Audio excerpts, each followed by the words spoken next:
Hi everyone, and welcome to your online midweek lesson. In this sound slide, we're going to be talking a little bit about how to integrate quotes into your textual analysis paper using APA formatting and citation. So first off, why do we quote? Well, if you use an author's specific words, you must place those words within quotation marks and you must credit the source. Quoting someone else's words gives a tremendous amount of credibility to your summary and helps ensure that it is fair and accurate. This also helps to build your ethos. In your textual analysis, you will want to quote or paraphrase parts of their work, or parts of the author's work, because your task in this type of paper is to analyze the specific words, phrases, and an idea that an author uses. So when you identify a specific passage or quote that you want to use for your textual analysis, ask yourself the following questions. Who said this? In what context was it said? What does it mean? And how can you use this to support your thesis?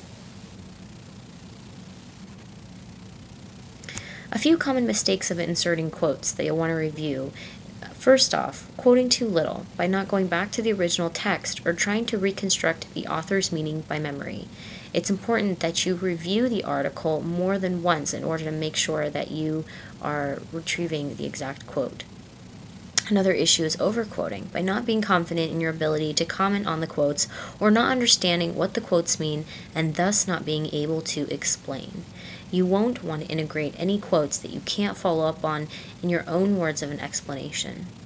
Also, assuming quotations speak for themselves. So, for example, when you're drafting a research-based essay and slapping in a few quotations doesn't cut it in terms of supporting your direct quotes and paraphrasing.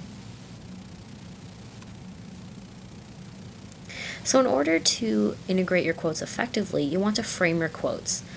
First off, what you should avoid is dangling quotations, which are quotes that are inserted into a text without a frame or an explanation.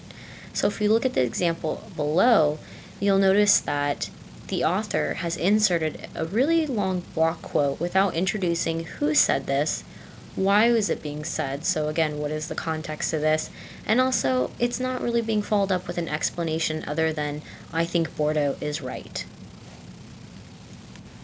So when you're trying to integrate a quote, think about using the quotation sandwich. First off, you'll want an introduction or leading claims, which explains who is speaking.